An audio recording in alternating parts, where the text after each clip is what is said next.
So what's in the bag?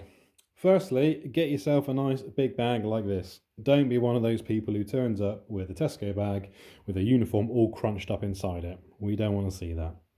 So what's in the bag? A nice, clean, ironed uniform. Next, one pair of focus mitts. Normally the club will provide you with a pair of focus mitts, but you know, it's good to have your own kit as well. You get used to using your own kit, and having your own also means you can train at home should you need to.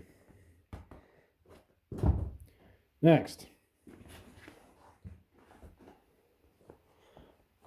your belt. It's a belt. Next, bag gloves. Rather than using the point sparring gloves or boxing gloves for pad drills, I tend to use these all the time now. There's a number of reasons for that. Firstly, they're open fingered, so that if you need to grab onto things, some pad drills you do need to grab with. This obviously makes it possible rather than wearing boxing gloves. But also, when you make a fist with a glove like this, it's a much more natural shape fist than you can get with a boxing glove. So with a boxing glove, because the thumb is sewn in, the hand tends to sit at this sort of position, which isn't a very natural position for punching. So with a thinner glove with no palm, you can really get a good fist. And obviously that's good for your muscle memory. If you're punching, you want to be punching pads with the same style fist you'd actually be punching with. So I would certainly advise to get a pair of MMA style open finger lightweight gloves for your pad drills. Next, one can of spray, because you know you don't want to be that guy turning up to training and be smelly. Okay, not a nice experience for your training partners. So make sure you've got a nice tin of spray in your bag at all times. Next, training weapons. The only one I can fit in my bag is a knife, but again, we do knife work as part of our martial arts, at least when you get to black belt level. So having your training weapons as well. Next, your training manual. Keep your manual clean. Put it in a clear plastic envelope so it doesn't get dog-eared and all crunched up. Okay, you got a note section on the back. Use it. Very important. If you haven't got a manual, you need a manual. Get one. Lastly, goes without saying, bottle of water. It's the only mistake you'll ever make once, turning up to training without a bottle of water, because you can guarantee that will be the lesson where it's from hell and you'll wish you had water. So keep a bottle of water.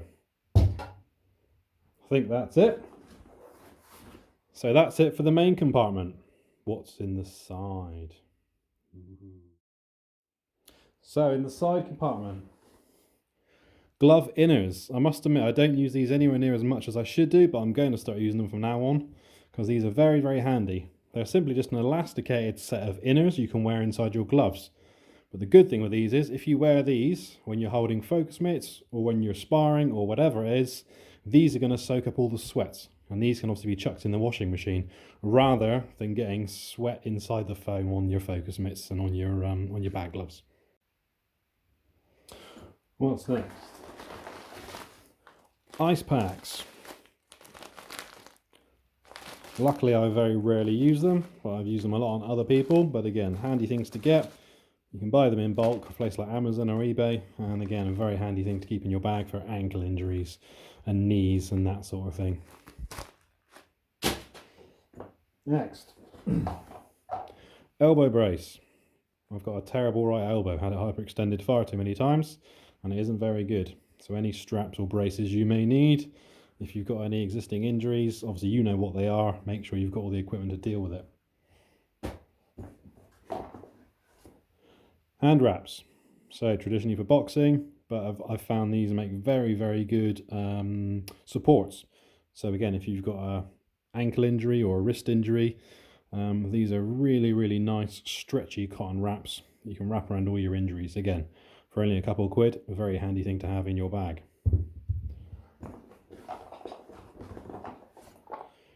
Gum shield. Shark tooth gum shield. Of course. Does what it says on the tin, stops you biting your tongue off. else have I got? Some Anodin. I'm a headache sufferer. Pair of scissors. And some elastic tape for, again, taping up any injuries. So that's the main bag done. So then we have our secondary bag. This is our sparring gear.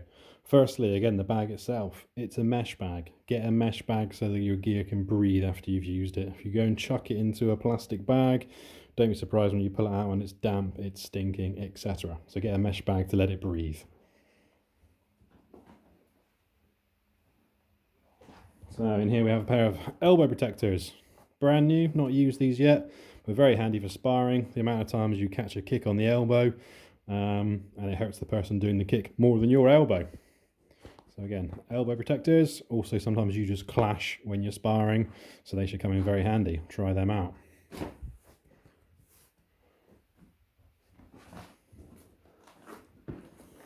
Gloves. My classic top 10s, had them for years. They're showing a few signs of wear, but again, these are very, very good, nice, lightweight, 10-ounce point sparring gloves. You may not want to invest in top 10s when you first start, but certainly after you've been around a while, you want some good quality sparring gear, and I can't say enough good things about top 10s, or indeed the club's own range of sparring gear, which I've tried, and it's very, very good. Headgear. Top 10 again, this is the Avant-Garde headgear. It is pretty much the headgear of choice for anyone who competes. Everyone wears them. It's like a sort of neoprene style foam-filled rubber. It's the only headguard you're ever going to need. I've had it for God knows how many years, and it hasn't got so much as a scratch on it.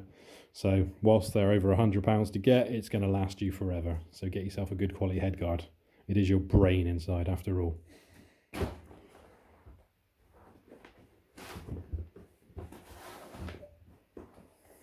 Feet, again, same as the hands, top 10 style, lightweight feet.